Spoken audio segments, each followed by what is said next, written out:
Hello everyone, welcome you all to WBPSC in focus. मेरा नाम है पलाश। आज हम लोग डिस्कस करने वाले हैं पाई डे के बारे में। आज 14 मार्च है। हम लोग डिस्कस करेंगे कि आज के दिन ही क्यों पाई डे को सेलिब्रेट किया जाता है और पाई का सिग्निफिकेंस क्या है इसका इंपॉर्टेंस, क्यों यूज किया जाता है पाई को, कैसे यूज किया जाता है पाई को। तो चलिए शुरू करते हैं। सबसे पहले हमें यह जानना पड़ेगा पाई होता क्या है। देखिए, अगर हम लोग पाई लेटर के बारे में डिस्कस करें तो पाई होता है ग्रीक अल्फाबेट का 16th लेटर। आप लोग यहाँ पर पिक्चर पे देख पा रहे हैं कि ये है पाई, इसमें ये स्मॉल लेटर में है और ये कैपिटल लेटर में है, तो ये है पाई। लेकिन इस लेटर के हेल्प से हम लोग क्या रिप्रेजेंट करते हैं वो भी जानना जरूरी है। इसमें देखिए कि पाई के बारे में अगर हम लोग पहले तो ये जान लेते हैं कि इसमें रिप्रेजेंटेशन क्या होता है। ये एक मैथमेटिकल कांस्टेंट है और ऐसा एक मैथमेटिकल कांस्टेंट है जो वर्ल्ड में सबसे ज्यादा यूज होने वाला है। और इसके साथ ये भी जानना जरूरी है क्या रिप्रेजेंट करता है ये कांस्टेंट एक रेशियो को रिप्रेजेंट करते हैं। किस चीज का रेशियो है? जो कि एक सर्कल का सरकमफरेंस और उसी सर्कल का डायमीटर का जो रेशियो होता है उसको रिप्रेजेंट करते हैं। और आपको ये भी जानना जरूरी है कि कोई भी आप अगर सर्किल ले लो, उसमें ये जो रेशियो होगा ये हर वक्त कांस्टेंट ही रहेगा, इसमें कोई वेरिएशन नहीं होगा। लेकिन इसमें भी एक फैक्ट है जो हम लोग थोड़ी देर में बात करेंगे। पहले तो देख लेते हैं कि इसमें कैलकुलेशन कैसे होता है। ये मान लीजिए एक सर्किल होता है, इसका डायमीटर क्या होता है? उसका जो सरकमफ्रेंस का कोई भी एक पॉइंट से लेके दूसरे पॉइंट तक जो लाइन सेंटर को लेके टच करके जाता है उसको हम लोग डायमीटर कहते हैं। ये जो होता है रेडियस का डबल होता है। और इसी डायमीटर को अगर उसका सरकमफरेंस उससे डिवाइड किया जाए तो हम लोगों को पाई मिलेगा। इसमें एक चीज और भी जरूरी है कि इसका जो वैल्यू होता है इसमें थोड़ा कंफ्यूजन है। और कंफ्यूजन के बारे में अगर बात कर लेते हैं तो पाई जो होता है एक्चुअली इरेशनल नंबर होता है। तो आप लोगों के मन में ये सवाल आया होगा कि इरेशनल नंबर क्या होता है। इरेशनल होता है रैशनल का उल्टा। रैशनल क्या होता है? अगर कोई भी नंबर को आप a बाई बी के फॉर्मेट में रिप्रेजेंट कर पाओगे तो उसको आप लोग इरेशनल रैशनल कह सकते हो। इसमें एक चीज ये जरूरी है कि जो नीचे जो नंबर होगा वो बी जो है वो जीरो नहीं हो सकता है, ऊपर वाला नंबर जीरो हो सकते हैं। मतलब आप लोग ऐसे लिख सकते हो 5/9, 9/5, 0/5। बट आप लोग ऐसे नहीं लिख सकते हो 5/0, ये नहीं होगा क्योंकि नीचे जीरो नहीं ला सकते हो, नेगेटिव ला सकते हो यहाँ पर। इनफैक्ट कि आप लोग ऐसे लिख सकते हो 8/-3, ये भी चलेगा, लेकिन जीरो नहीं लिख सकते हो नीचे। रैशनल नंबर के अगर उसका जो कैलकुलेशन है उसमें और भी एक चीज इंक्लूड हो जाता है, वो है रिकरिंग नंबर। रिकरिंग नंबर का मतलब क्या होता है? मान लो कि ये एक नंबर है 2.873, 873, 873, इसके बाद भी 873 रिपीट हो रहा है। इसको आप लोग इन शॉर्ट ऐसे लिख सकते हो 873/999। कैसे 999 आता है इसके बारे में कभी और डिस्कस कर लिया जाएगा, लेकिन अभी इतना समझ लो कि अगर रिकरिंग नंबर होगा तो वो भी रैशनल नंबर के अंदर आएगा। और कोई भी टर्मिनेटिंग नंबर जो कैलकुलेट होने के बाद पॉइंट के बाद सर्टेन डिजिट के बाद वो खत्म हो जाता है, अगर ऐसा कुछ होता है तो वो सब रैशनल के अंदर आएगा।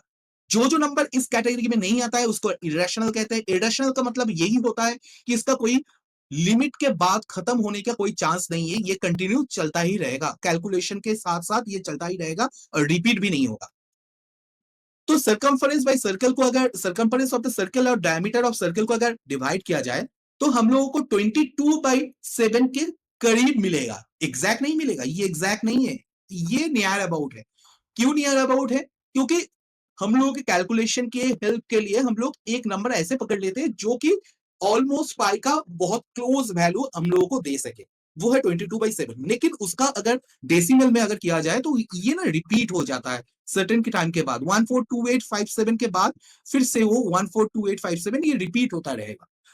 क्यों रिपीट होता रहेगा? मैंने तो बताया था कि इरेशनल नंबर रिपीट नहीं होता है, ये इरेशनल नंबर ही है। लेकिन 22/7 जो है ये डेफिनेटली एक रैशनल नंबर है और पाई का वैल्यू नहीं है, ये नियर अबाउट वैल्यू है। और इसमें भी और एक चीज, एक्चुअल पाई का जो वैल्यू होता है 3.1415926 ऐसा कुछ है। उसमें भी अगर आप लोग याद रख पाओ तो अगर देख लो कि इसके बाद 14 के बाद ये सारे डिजिट आपके साथ मैच नहीं कर रहा है 22/7 का, तो इसका सिर्फ पॉइंट के बाद डेसिमल के बाद दो ही डिजिट इसमें मैच करता है। और एक नंबर है जो इसका थोड़ा थोड़ा ज्यादा स्पेसिफिक वैल्यू देता है, वो है 355/130। कभी-कभी ये भी यूज़ हो जाता है, लेकिन ये भी अगेन रैशनल नंबर है, ये रैशनल नहीं है। एप्रोक्सिमेशन, इसमें ज़्यादा एप्रोक्सिमेशन होता है, ज़्यादा क्लोज़ आ जाता है, क्योंकि इसमें पॉइंट के बाद आप लोग अगर देख पाओ तो इसमें 6 डिजिट्स जो है, वो रिपीटेशन जो 6 डिजिट्स है, वो करेक्ट आ रहा है ओरिजिनल वैल्यू के साथ, ठीक है?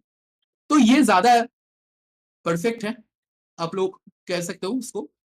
लेकिन दोनों में कोई भी एग्जैक्ट नहीं है। तो पाई का एक्चुअल वैल्यू क्या है? पाई का एक्चुअल वैल्यू ऐसा कुछ, लेकिन ये भी एग्जैक्ट नहीं है, क्योंकि इसके बाद आप लोग देखो तो इसमें डॉट दिया हुआ है। इसका मतलब यही है कि ये कंटिन्यू हो रहा है, लेकिन कहां पर खत्म हुआ है इसका कोई अभी तक हिसाब नहीं लगाया गया है, ठीक है?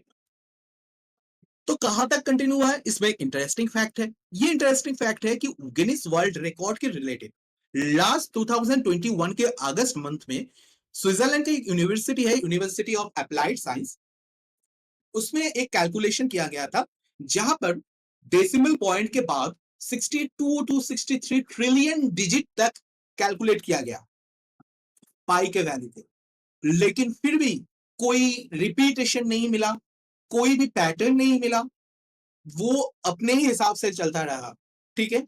और इस कैलकुलेशन को गिनीज वर्ल्ड रिकॉर्ड के तरफ से एक अवार्ड भी मिला, एक रिकॉर्ड का अवार्ड तकमा मिला कि उसमें मोस्ट एक्यूरेट वैल्यू ऑफ पाई, सबसे ज्यादा डिजिट तक कैलकुलेट किया गया। अगर आप लोग समझना चाहते हो कि ये ट्रिलियन क्या होता है, ऐसे समझ लो कि 1 ट्रिलियन होता है 1 लाख करोड़। तो आप लोग अपने हिसाब से हिसाब लगा लो कितना डिजिट होने वाला है, ठीक है? हिस्ट्री ऑफ पाई के बारे में अगर डिस्कस किया जाए तो सबसे पहले पाई के बारे में हम लोगों को आइडिया दिया था आर्किमिडीज ने। और आर्किमिडीज ने क्या बताया था इसमें? आर्किमिडीज ने यह बताया था कि पाई कैसे आने वाला है। इसमें उसने आर्किमिडीज ने यह नहीं बताया था कि इसको पाई से रिप्रेजेंट करो। उसने सिर्फ यही बताया था, कोई भी अगर एक सर्किल को ले लो, उसका अगर आप लोग सर्कमफेरेंस और डायमीटर का रेशियो बना लो, तो वो एक कांस्टेंट आएगा जो कि कोई भी साइज के सर्कल के लिए एप्लीकेबल होगा। उसने सबसे पहले इस कॉन्सेप्ट को दिया था। लेकिन उसके बाद विलियम जोन्स एक मैथमेटिशियन और फिलोसोफर भी था, उसने ये पाई के बारे में बताया कि आप लोग ऐसे कर सकते हो कि इसको पाई करके एक ग्रीक अल्फाबेट है, उससे रिप्रेजेंट कर लो। तो उसने सबसे पहले इसको रिप्रेजेंट किया था पाई, ये वाला अल्फाबेट से, ये वाला लेटर्स। और लियोनहार्ड यूलर, जो कि आप लोगों को पता होगा कि यूलर थ्योरम के बारे में उसने ये प्रोपागेट किया था, उसने सबसे पहले पाई को पॉपुलराइज किया था, क्योंकि उसने सबसे ज्यादा इसका यूज किया था, सबको बताया था इसके बारे में। तो ये हिस्ट्री सिर्फ आपको समझना है, मतलब ज्यादा कुछ याद रखने वाला चीज नहीं है, जस्ट आप लोग एक बार समझ लो। उसके बाद क्यों पाई डे, सबसे ज्यादा इंपॉर्टेंट सवाल कि पाई डे आज ही के दिन 14 मार्च को क्यों सेलिब्रेट किया जाता है? अगर आप लोग यूएस या यूके की रिप्रेजेंटेशन देखो कैलेंडर में, उसमें महीना पहले, मंथ पहले लिखा जाता है, उसके बाद डेट के बारे में बताया जाता है। जैसे कि अगर 14 मार्च मार्च लिखना हो तो वो लोग 3-14 लिख जाएंगे। और इसमें आप लोग देखोगे कि पाई का वैल्यू अप्रोक्सीमेट 3.14 ही है, और उसमें 3 मंथ को और 14th डेट को रिप्रेजेंट करते हैं। और एक चीज इसमें 159 जो है ना, 1:59 को 1:59 ओ क्लॉक को ये पाई डे सेलिब्रेट किया जाता है 14 मार्च को। कुछ ऐसे भी लोग हैं जो बताते हैं कि हम लोग 22/7 को पाई के वैल्यू समझ के 22nd day and 7th month, मतलब कि इसमें हम लोग जैसे रिप्रेजेंट करते हैं, पहले डेट को, उसके बाद मंथ को। मतलब 22 को हम लोग डेट मान लेते हैं और 7 को हम लोग मंथ, मतलब जुलाई को मंथ मान लेते हैं। 22 जुलाई को भी कभी कभी एक्सेप्शनल केस में कोई कोई लोग ऐसे हैं जो इसको भी पाई डे करके सेलिब्रेट करते हैं। पाई को अगर आप लोग आईने के सामने रखोगे ना, मिरर के सामने रखोगे, तो आप लोग देख पाओगे कि ये जो पी आई ये जैसे ही दिखेगा, मतलब ये उल्टा होके ना, मिरर इमेज देखे आपको पाई जैसे ही दिखेगा 3.1। लेकिन ये पाई का जरूरत क्यों पड़ा? अगर हम लोग थोड़ा ध्यान दें, हम लोगों के अगर आसपास को आप लोग देखें तो बहुत सारे ऐसे चीज मिलेगा आपको जो कि सर्कुलर शेप में है। कुछ चीज ऐसे है जिसको आप लोग तो कैलकुलेट कर पाओगे, उसका डायमीटर, उसका सरकमफेरेंस कैलकुलेट कर पाओगे, लेकिन कुछ चीज ऐसे भी होंगे जिसको आप लोग कैलकुलेट नहीं कर पाओगे। बहुत माइक्रो लेवल से लेके मैक्रो लेवल तक ये ऐसे सवाल हम लोग देख पाएंगे। जैसे कि आप कह सकते हो कि प्रोटॉन, इलेक्ट्रॉन, न्यूट्रॉन हो सकता है, कोई भी एटॉम हो सकता है, कोई भी वॉल क्लॉक हो सकता है, एक साइकिल का टायर हो सकता है, एक चोंग का जो निचला हिस्सा होता है वो भी हो सकता है, कोई भी एक कोई भी एक सिलेंडर हो सकता है, उसका ऊपर या नीचे का जो पार्ट है वो भी सर्कुलर है, कोई भी एक स्फेरिकल शेप का कुछ हो सकता है, कोई बॉल हो सकता है, क्रिकेट बॉल, बास्केटबॉल, फुटबॉल, ऐसा कुछ हो सकता है, या फिर अगर हम लोगों की आर्ट को भी देखा जाए वो भी हो सकता है, या फिर सन जिसके जिसके सराउंडिंग करके ये आर्थ रोटेट होता है वो भी हो सकता है, या फिर सन के आसपास घूमने वाले सारे जो प्लैनेट्स हैं वो भी हो सकता है, या फिर हम लोगों के अर्थ के आसपास जो जो आर्टिफिशियल सैटेलाइट्स रोटेट करते हैं उसका भी अगर हम लोग पाथ देखें वो भी सर्कुलर पाथ होता है।